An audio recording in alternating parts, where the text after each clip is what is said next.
once again, I'd like to welcome everybody back to the Buffalo History Channel. Thank you so much for your continued support of this platform. I got to tell you, the year of 2023, whew, I mean, the response to some of the stuff has been amazing over the years.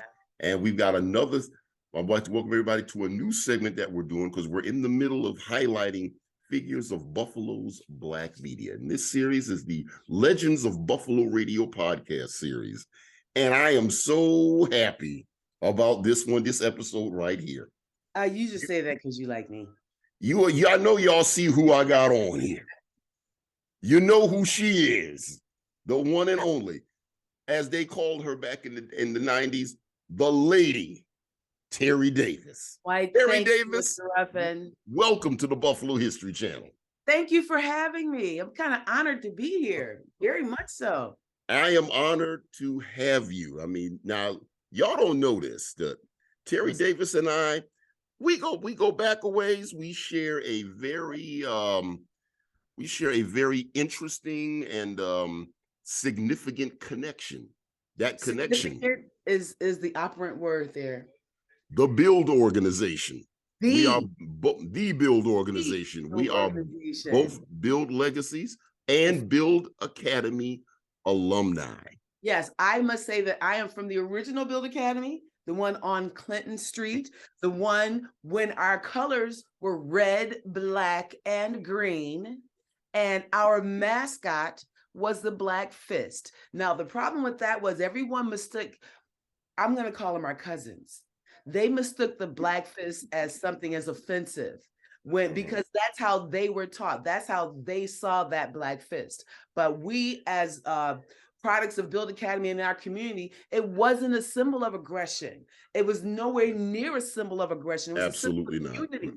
It was a symbol of coming together of our community, that something we only understood. And because our cousins had a preconceived notion of what a Black Fist was, it was represented differently among the media than it should have been. But I think that those of us who went there and knew what it was about, we represent it well today. Now, I'm not gonna lie, I got a problem with this new B.U.I.L.D Academy's colors, and I don't think that a lot of these teachers I'm sorry, I'm gonna say it. I don't think a lot of these students understand what B.U.I.L.D Academy was. Do you realize? Okay, I know we're straying out, but do you realize that B.U.I.L.D Academy, the original B.U.I.L.D Academy, was first of all designed because some of the, and in fact, correct me if I'm wrong, some of the white teachers had a problem with how some of the Black students were being treated by some teachers. So they went to the parents, and the rest is history. That's correct. So I kind of lost my train. No, you're talking about the B.U.I.L.D organization and the development of B.U.I.L.D Academy. And I will say this also, that the B.U.I.L.D, we're not straying too far off the topic, because actually the B.U.I.L.D, if you look at the promo on the Buffalo History Channel that follows every presentation, the foundation of the Buffalo History Channel is the B.U.I.L.D organization and the history of it, and the B.U.I.L.D documentary series. Yes. So, and it's like, I mean, I'm so thankful that you did that, because had you not, there wouldn't be any history of it. None. Right. And that's so important to our community. I don't know. B.U.I.L.D Academy is I don't even know how to put it in words. It will never get the justice that I think it deserves, especially now, because like I said, I'm having problems with the colors now there. Blue and gold means, it doesn't hold true to what B.U.I.L.D Academy stood for. I mean, just because it was absorbed into the Buffalo public school system, because prior to that, we weren't considered part of the Buffalo public school system. As a matter of fact, all the transcripts from the children who went to B.U.I.L.D Academy on Clinton do not exist in the public school system. I have a major problem with that, because those are my transcripts, so I have no idea. Oh yeah. What my stuff. So according, B.U.I.L.D Academy didn't start until the city absorbed it, but they gave us a hard time, but then they realized that B.U.I.L.D Academy was the bomb, because they finally accepted and absorbed this into the system. But they had to they didn't have to change it. The powers that be didn't understand the red, black, and green, didn't understand the Black Fist, because they look at it as offensive and aggressive. I have a problem with And the sad thing about it, that type of ideal still sticks with us now today. And certainly we can't let this go by without acknowledging the fact that in 2010, we came together and formulated the B.U.I.L.D Academy Alumni Association and put together well, it wasn't the very first, but we did put together a very amazing B.U.I.L.D Academy reunion that took place at Clinton Street. And, I think, I really think that we need to do that again. More so to inform those who go to B.U.I.L.D Academy now of its legacy. I guarantee you, some of the teachers don't even know the legacy of B.U.I.L.D Academy. I guarantee you that. So You're if right. they don't know it, how are they going to teach students? Right. It's almost as if it's being washed away. And I have a problem with that because that was something that existed in a time when it was needed. And to some degree, it's still needed, especially since I mean, this is so far south from Buffalo, but in Florida, did the governor not ban African American history in high schools? Yeah. If that's not bass backwards, and that is blatantly, clearly, I don't even know what to make of that. It's unbelievable. It's unbelievable. Let's get America rehinged. You know what I mean? Because right now it's completely off its hinges. Right. I mean, it's nowhere near the principles of what it was founded on. Right. Because you got our cousins saying blatant things like that. They're blatantly saying, we don't care about your history. And I'm the governor. I don't care about your history. And I'm gonna ban your history. I mean, they've taken so many things away from us already. You're gonna do this proudly. I digress. Okay. Yep. I digress. Yep. Okay. Let's get down to it now. Terri Davis, as you all know, has had an extensive and illustrious history in the annals of Buffalo radio. We all know her we all know her mostly from WBLK. Yes. But she's going to talk about her beginnings. It didn't begin at BLK, but it progressed to BLK. So Terri, let's start from the very beginning. The very beginning? What made you want to get into radio?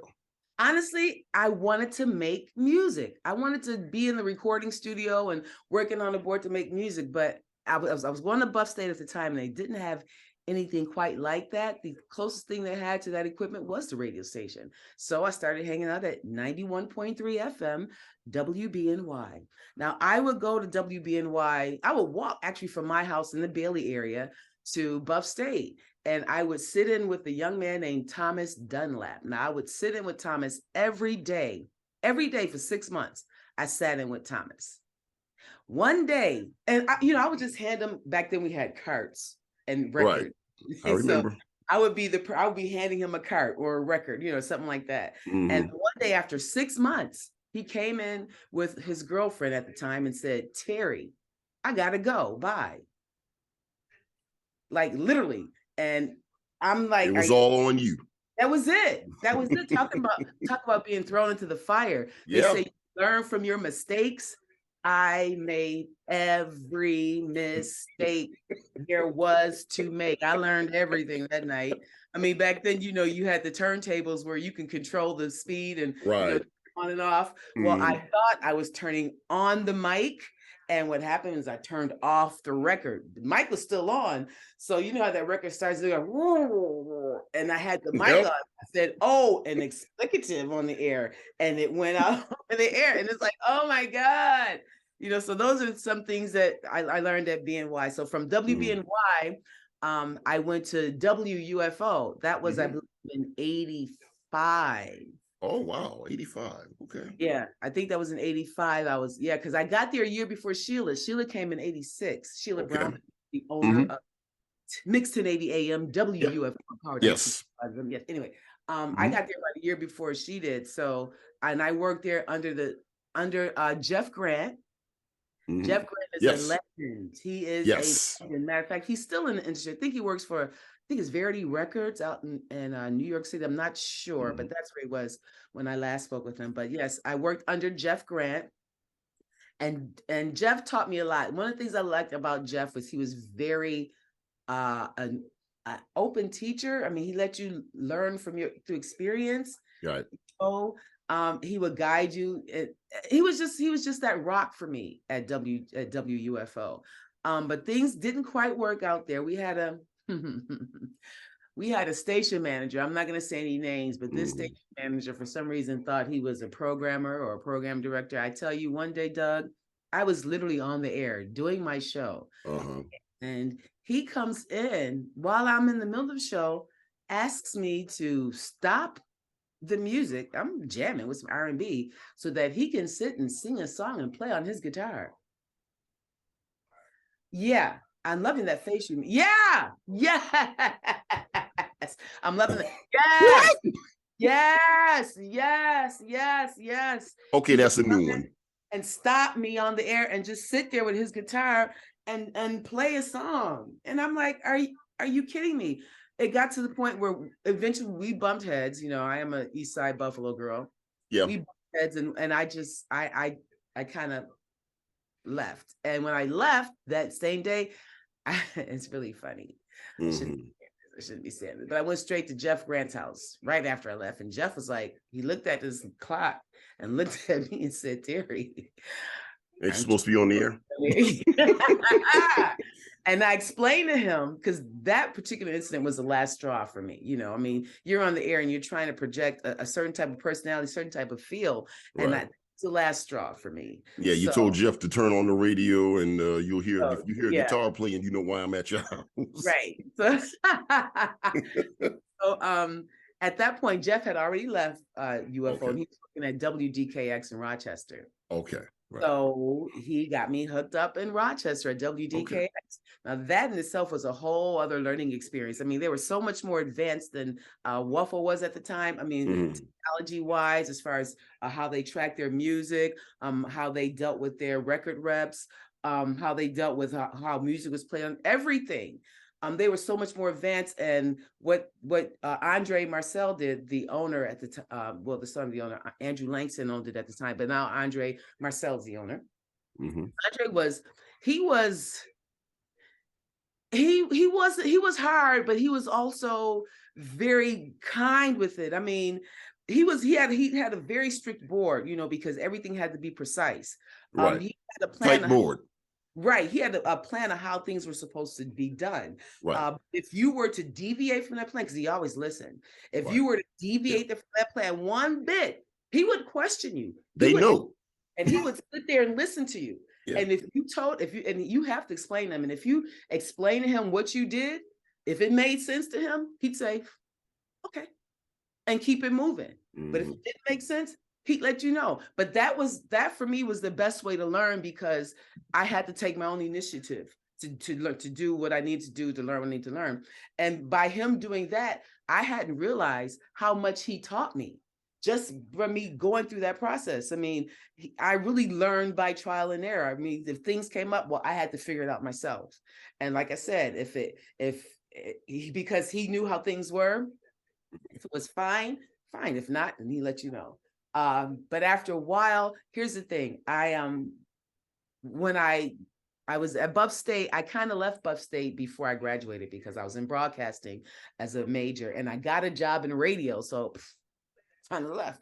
But while I was at DKX, I had realized that I had learned so much in those few years that if I were to go to another radio station, somebody with that piece of paper, you know, that degree, may get that job that I know I was much more qualified for because of my experience. Right. So that's when I left DKX and went back to Buff State to finish my degree. But when I came back, I also came back to WUFO. It's funny because I kind of wanted to work at BLK when I first got back, but at the time, I don't know if you remember Freddie Patrick. Of course, we just featured him on the Buffalo History Channel a few months ago. Yeah, and he was living legend. Yeah, he wouldn't hire me. He wouldn't hire me at BLK, and I was, because I just knew, you know, they would take me. I don't know, maybe because he was already filled. I don't know. I mean, he wouldn't take me at all. So I applied at WJYE. I never in a million years thought Joy. Okay. Yes, Joy 96.1 FM. I never thought in a million years that I would be working at the soft rock station.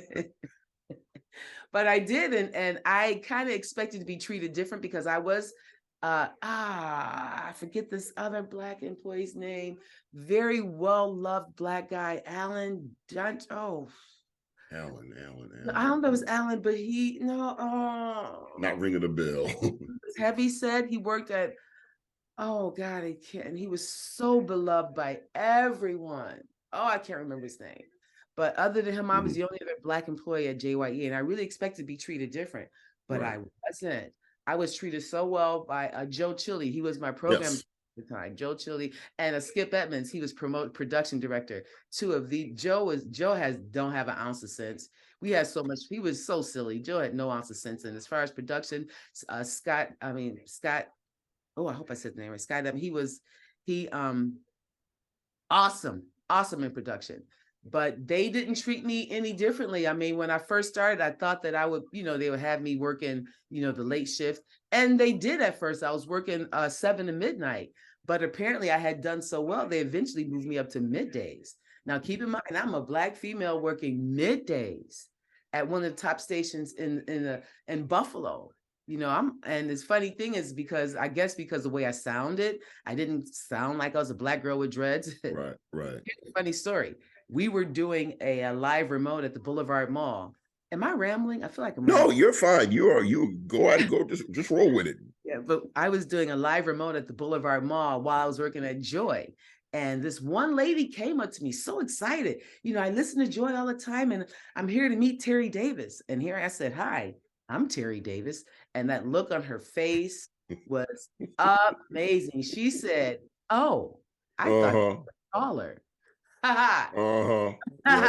Okay. And that to me showed me the power of radio, because she had no idea I was a Black girl until she saw me, which also let me know how prejudices are so it's just doesn't make any sense to me. Anyway, after a while of working at WJYE, because you're in the business, everyone kind of tends to know everyone. I mean, if you're in radio, you kind of know everyone, especially if you're the only Black girl at a white station. You tend to get recognized from the other stations. So that's when I believe it was Eric Faison. Yeah. I remember him. Yeah, he was program director at WBLK at the time. And then when he heard me at JYE and found out that I was Black, there was a bidding war. That was fun. That was when I really kind of felt my worth, because I mean, they really fought for me. And it's like, the money I was making, it was for the time, it was pretty good considering, especially since they had to come at me right to pull me away from Joy. And that's what happened. And I've been, but while I was at Joy, I neglected to say, I also did work for WECK, WBUF, and I also worked for Metro Traffic Control at the same time. I remember hearing you on there. Yeah. I also neglected to say, prior to me leaving WUFO, this is earlier in my story, prior to me leaving WUFO and going to DKX, I was still working at WUFO and working at DKX part-time. So I would work Monday through Friday. Wait a minute. Oh, I totally forgot. I worked Monday through Friday at UFO. I had a part-time gig at the bank also. And then on weekends, I would go to Rochester. By the way, let me ask, do you have by any chance, you can definitely go through your memories. So do you have any memories of remotes that you did before WFO? All the remotes I did were at BLK, and those remotes we had so much fun, mainly because WUFO, we ain't got the BLK. Yeah, I know. Do I remember any remotes I did at WUFO? Yeah. From back in the day? Yeah. Here's the thing, I didn't do any remotes at WUFO. Oh, you didn't? Oh, okay. Not when I was on the side. I didn't start doing remotes till I went to DKX. Oh, okay, got you. That was a very interesting experience. We weren't really doing remotes at WUFO back then. Oh, okay. No, for some reason, I don't know why, but we weren't really doing them, at least not while I was there. Oh, I see. But yeah, so where did I leave off at? When I left JYE, I went to BLK, and that was an awesome experience. I mean, that was when I was really able to put everything that I learned from DKX to work, because they had very similar way of running things. Hate to say it, DKX is still a little bit more advanced because the owner was more in tune with what he was doing. I mean, don't get me wrong, Frank Lorenz knew what he was doing at WUFO, at BLK, I'm sorry, but DKX being a Black owned and operated station, they were more in touch with the community. They were more in touch. So that is how I think DKX was a little bit more advanced than BLK, which helped me out because when I left DKX to come back to BLK, it was a good experience. Although there were some things I would change if I could at BLK, and I'm not gonna say because I'm just not. Okay, that's but all good, all good. But yeah, then but the thing with radio is it's really not that secure. No. You don't have the type of backing that you would have with say union representation, which is one of the reasons why I left radio back in 2000. That was one of the hardest decisions I've ever had to make. But the reason that I made it because I saw how radio was going. I saw how each individual announcer really did not have any protection.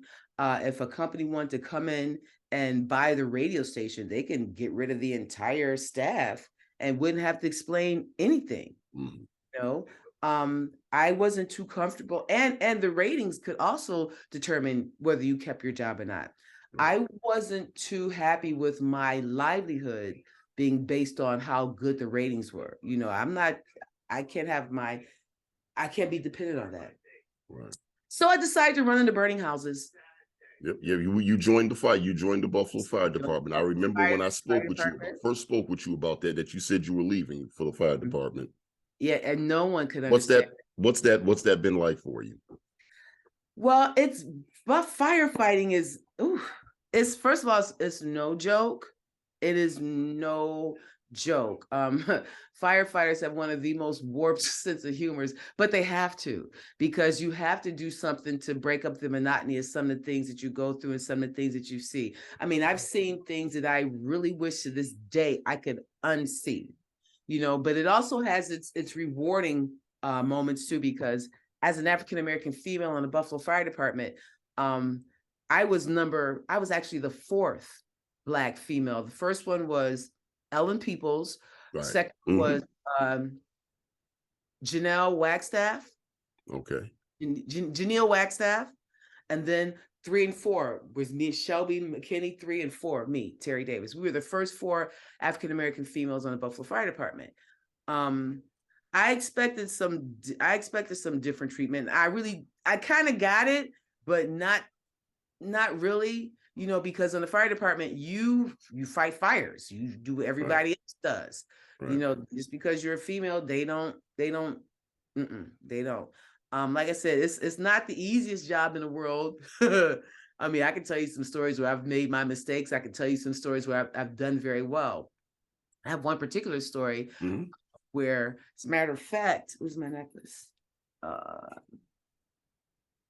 This piece right here, I don't know if you can see it. Okay. That was a situation where I responded to an accident, and when I first came on in 2000 on the Skyway, very horrific accident. When we responded, the girl was in complete shock in the passenger seat, her body completely mangled. The driver was gone. And make a long story short, because I don't want to get back into that. That's one of those things I wish I could unsee. Right. But 17 years later, she ran into one of my coworkers, a guy named Kevin Sikorsky, a firefighter, Kevin Sikorsky. He and I were in the same class. We came on together. So I thought it was kind of ironic that she would run into Kevin. And she asked Kevin if he knew me. Of course, not only were he and I in the same class together, but we were in the same company within the class together. That's why I thought it's so ironic that he asked her. But we as firefighters, we never give out each other's phone number. We will take your number and give it to no matter what. I mean, this was a rule that we do. There's still a certain kind of fraternity and camaraderie among the fire department that I love.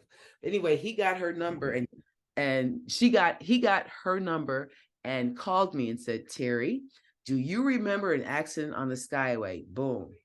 I remembered immediately because you don't forget things like that. And he said, "Well, I have her number and I'm going to give it to you." So he gave me her number. I called her, and her name was Christy. And I said, hello, may I speak with Christy? And she knew who I was immediately. And the fight, I feel I'm getting choked up right now. When she found out who I was, I mean, Doug, when I tell you, we literally cried on the phone for like 15 minutes, not 5. I mean, we were crying so hard we couldn't talk. Wow. You know, you get that frog in your throat. Yeah. Because so much was said just from, hi, Terry, hi, Christy, because we knew what we've been through. And the most interesting thing about that scenario, it's funny, when I went to pick her up in Hamburg, she lived in Hamburg at the time. She didn't live there. She was staying with a friend in one of the apartment complexes. And I went to pick her up. And again, same thing like on the phone. We saw each other. All we said was hi. Again, we couldn't talk. We were in the middle of the parking lot, just hugging each other, hugging and crying. I mean, snot run out our nose, the whole time. And you got people in the complex who are looking at us. You know, you got these two girls in the middle of the complex. They're not saying anything. They're just boohooing. So once we got a chance to explain to everyone what the story was, now everyone around us is crying. You know, it's just the story was so powerful. So that's one of the most rewarding things I've gotten out of being in the fire department, that type of thing. You know, there's so many devastating things that I've seen, but it's also just that much rewarding. But after 20 years, I did hurt myself, hurt my back. And that was not, one thing I hate about hurting my back, you know how I used to love to skate. Right. Yes. Yes. It did something to my balance. My balance is not quite there anymore. So I really can't skate anymore. So when I retired, I was bored out of my mind. I mean, I was bored, completely bored, you know, so I was looking something to do. I'm volunteering my time right now because I just couldn't sit home and not do anything. I mean, it got to the point where you lose all concept of time. You lose all concept of days. I mean, I would wake up and I even know what day it was. I wouldn't even know what time it was because I knew I didn't have to be anywhere. I didn't have to go anywhere. So then a good friend of mine, Miss Sheila Brown, owner of WUFO Radio, was like, hey, Terry, I need a little bit of help or something. Why don't you come help me out? I'm like, really? And it's like, I'm bored out of my mind. Thank you. Give me something to do. I'll do this for free. You hear me? Literally for free. So I went and I started sitting in with helping Dwayne Landers. Next thing you know, the rest is history. Yep. I look at it as me coming home because I started at WUFO in the very, very, very beginning of my career. And now at the end of my career, and I have all this free time, I'm back home. Yeah. It feels good because I'm back home with the people I came home with. Sheila was there. Dwayne Landers pretty much there. James Cornelius there. Lee Pettigrew there. I mean, you talk about your Buffalo greats. Yeah, absolutely. They're all there. And when we've all at one point probably been to BLK too, but all at one point have even come home. We've come home. I want to go back to BLK back in the 90s, because I go back to that on a personal note, because that's when I actually first started to hear about you and know about you. I was around mid 90s, 94, 95. 94 is when I came. I was at BLK from 93 to 2000. Okay, right, okay. Because I came back home to Buffalo from college, and I got out of school in 93, December 93, then started working in Buffalo throughout 1994. And by the time I got to working at WNED is when I started listening to BLK again. And then I would hear you on in the midday. And because it was they had the Wake Up Club at that time, which was the morning show with Kim Fox and Brian Scott. And then you came on afterwards. So that's when I first, and then I know later you got on with the Magic Man when he came through. Let me tell you how that happened. Yeah. Okay. Brian and Kim, they had left, so they called in Magic to do mornings. So every morning when I would come in, you know, I like to talk to the DJ who's coming on, who I'm coming on after, or who's coming on before, Right. whatever. I like to do that communication because it lets people know that we're cool. We're family. We Right. talk because I mean, even like right now, even if I'm on the air from 3 to 7, I may come in. King Shah might be on 1 to 3. I don't care if you are right now. This is our family. I'm gonna say hi to you in the middle of your show, Right. because that lets the audience know we're still a family here. Right. I'm not hi King, Terri Davis here, or anyone. If you're coming in and I'm on the air, I'm gonna put you on the air with me, because again, it's not falling out of line with our format, because I'm still gonna be doing what we're doing, but it lets our listening audience know that we're close. We have a connection here that, some people actually believe that people live at the radio station. They think that we're, so I kind of, not that I'm kind of making people think that, but I want them to know that we are a family and we talk to each other. We're just not separated like that.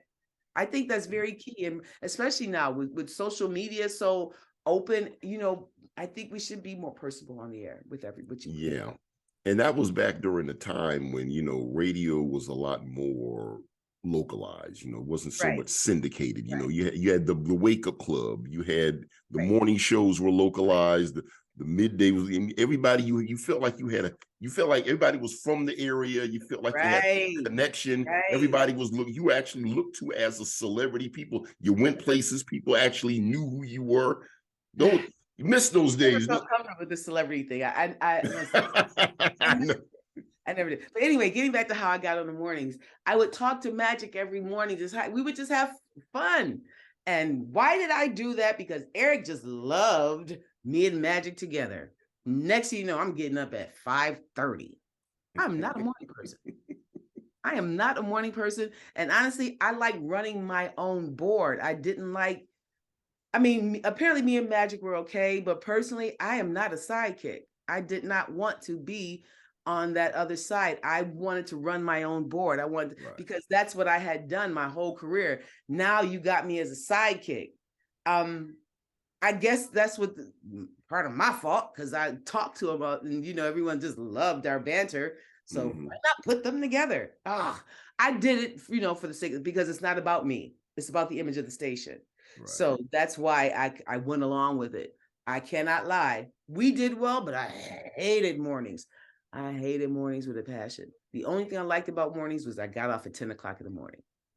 But the only thing I hate about mornings, I had to go to bed earlier just to get up. And I am not a morning person at all. I did not like that at all. I did it. I did not like it at all. Yep. So that's how I got mornings. Okay. So when you look at the state of radio today, what as compared to how it was when you were starting out, what are your views on it? I think that those of us who are still lucky enough to actually be on the air should be grateful, because like I said, technology is amazing. Not one of these radio stations has to have a live announcer. Everything can be automated. Sheila doesn't need anybody. She could do this whole thing by herself. But there's one thing I love about Sheila.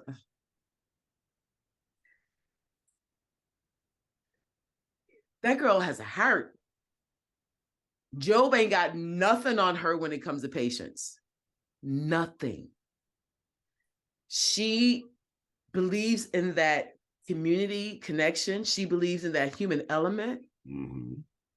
She believes in that continuity that flows between all of the announcers and even individuals in the. I look at this girl and I ask, what planet are you from? No, really. When does she sleep? And now she's got this, she bought another radio station. Yes. The Pace Setter, 1570 AM WIGO. Right. Yes. Amazing. Yes, absolutely. Amazing. She's one of the reasons why I give freely I give of myself freely, because like I said, she doesn't have to have announcers there. Like today's radio, matter of fact, quite a few of the radio stations like that. BLK, they're pretty much, if I understand, I may be wrong, but I'm told they don't have that many announcers. They're pretty much automated. They are no longer part of the, and yeah, I'm going to say it. They are no longer part of the community like they should be. They, from what I understand and what I see, and maybe I haven't seen, maybe I just haven't seen it, they're not in touch with the community. They're just the black sheep of that family now. Yes, I said that. I can see that. I can see that. Just the black, because when it was independently owned, when I was there, we did so much more with the community. I can remember us giving out T-shirts and doing live remotes and doing all these things. I remember when I was there, I saw the seeds of that being planted. Any of that now? Of the end, I saw the seeds of the end being planted when I was there. Seeds of them were planted when they were first bought by EBE Communications, and they swore up and down they weren't going to change a thing. That was bull crap from the beginning. I mean, wow. Don't on me and tell me it's rain. Yeah. You know what I mean? Mm-hmm. And that's kind of what, and that's another reason what made me go into the fire department, because I saw where that was going. And if you look at BLK right now, how many live DJs are there? I think there's HVV is the only one HVV is the only one I know about, actually. I got to be perfectly honest. Hassan might still be there. I don't know. But okay. It's a watered down version. I know it's a lot of DJs there. So there's HVV and a lot of everybody else think is a DJ from what I understand. Yeah. Well, it's like, but they're not community oriented. There is no more true representation for the Black community other than UFO. And my problem with that is, and I have to say this, if it's, the Black community needs to get out there and support UFO more than they do, because that is the community station. Yeah, have been. The community doesn't even realize how much of the community station WUFO is. I mean, they have been true to who they are since day one. And with Sheila at the helm now, oh my God, they're even more true. And now she's with 2 stations. Oh my God, it's unbelievable. The community of Buffalo, New York, the African American, every community needs to be more in tune with Mix 1080 AM WUFO and Power 96.5 FM. It's not rocket science, but it's everything right there. I mean, they're offering podcasts for people who want to do podcasts. She's looking for people in sales. If you want to learn, this is a place to come. Not only will she give you a job, but it's a place where you can learn how to do things as well. It's amazing. So as far as what I think of today's radio compared to back then, I think people who work in the field are lucky to be working at a station where they consider the people and not just the dollars. You know what I mean? And that's the difference, I think, one of the many differences of radio from back then and today. Does that make sense? Makes perfect sense. Makes perfect sense. Okay. Okay. Was there anything else that you'd like to share to our audience before we close out? I'd like the audience to understand that this man interviewing me is one of the most knowledgeable, most educated, most prolific, most talented writer, directors, documentarian. Listen, you need to toot your own horn. And I must tell you, I have to apologize for not being there that night that they honored you, because I had other plans. But I feel so bad. You deserve everything. Doug, you're the mom. You are. And you're another, in my opinion, you're another one of the gems that has not really gotten your full desserts. I mean that from my whole heart. Yeah, I will definitely agree with you on that.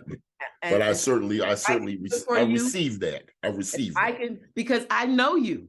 I've seen you go through these processes of gathering information, of the time, the editing, the amount of money and all that you did independent. You're gonna make me cry. Money. You did. People, y'all understand, this man interviewing me. Oh my God. I see you. The thousands of dollars that the last couple of years been put into this thing back here. That alone. I see you. Yeah. And because I see you, if you ever need me, I got you. Oh no, I got you too. I know that.